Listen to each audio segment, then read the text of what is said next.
रूस के सुदूर पूर्वी इलाके में एक बहुत ही तेज और भयानक भूकंप आया। इसकी तीव्रता रिक्टर स्केल पर 8.8 मापी गई, जो किसी भी भूकंप के लिए बहुत ज्यादा मानी जाती है।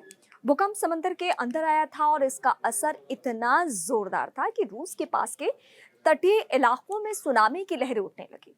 इसके बाद अलास्का, हवाई, न्यूजीलैंड जैसे कई देशों में तुरंत सुनामी का अलर्ट जारी कर दिया गया है। इन सब के बीच भारत में भी लोगों के मन में ये सवाल उठने लगा है कि क्या इसका असर हमारे देश पर भी पड़ने वाला है।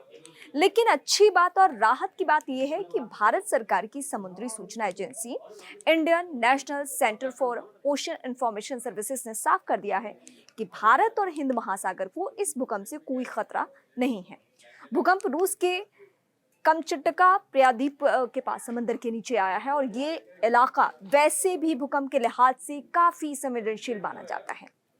शुरुआत में इसकी तीव्रता 8.7 बताई गई थी, लेकिन बाद में वैज्ञानिकों ने इसे सुधार कर 8.8 बता दिया।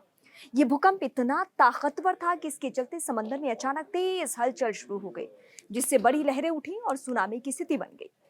भारत के लोगों के लिए राहत की बात ये रही है कि जल्द ही एक जानकारी साझा कर दी गई, जिसमें यह कहा गया कि इस भूकंप से भारत को कोई भी खतरा नहीं है, किसी भी तरीके का यहाँ नुकसान नहीं होने वाला। ना तो सुनामी आने की कोई आशंका है और ना ही भारतीय तटों पर कोई नुकसान होगा। ये जानकारी बेहद जरूरी थी, क्योंकि कई बार ऐसे जबरदस्त भूकंप के बाद दूर दराज के तटीय इलाकों तक असर पहुंच सकता है। भूकंप के बाद अमेरिका के कई तटीय इलाकों में भी सुनामी का खतरा देखा गया।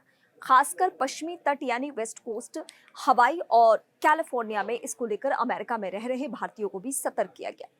सैन फ्रांसिस्को में भारतीय वाणिज्य दूतावास ने एक एडवाइजरी जारी की, जिसमें वहां रहने वाले भारतीय नागरिकों को कहा गया कि वो अमेरिकी प्रशासन की चेतावनियों पर ध्यान दें। अगर सुनामी की चेतावनी दी जाए तो ऊंचे इलाकों की तरफ चले जाएं और समंदर के पास बिल्कुल न जाएं। दूतावास ने एक हेल्प नंबर भी जारी किया है, और ताकि अगर जरूरत पड़े तो भारतीय नागरिक मदद ले सकें।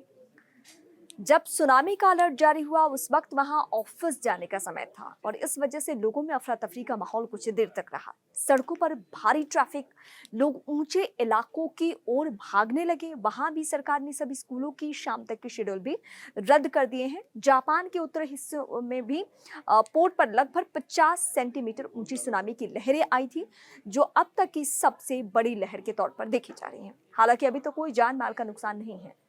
भूकंप के ठीक बाद रूस के जिन इलाकों में इसका असर सबसे ज्यादा हुआ, वहां कुछ जगहों पर नुकसान की खबरें हैं। कई लोगों को घरों से बाहर निकलकर सुरक्षित जगहों पर पहुंचाया गया। हालांकि अब तक किसी के घायल होने या मौत की खबर नहीं आई है, जो राहत की बात है। रूस में आए इस भूकंप के कुछ समय बाद एक और झटका कुरिल द्वीप में महसूस किया गया। इसकी तीव्रता 6.3 रही। ये झटका सतही यानी जमीन से बहुत कम गहराई पर था, जिससे इसका असर भी तेज महसूस हुआ। इस भूकंप के बाद फिलीपींस की एजेंसियों ने भी ये चेतावनी दी है कि वहां के तटीय इलाकों में 1 मीटर से कम ऊंची सुनामी की लहरें आ सकती हैं। लोगों को समंदर तट से दूर रहने और अगले कुछ घंटों तक सतर्क रहने के लिए कहा गया है।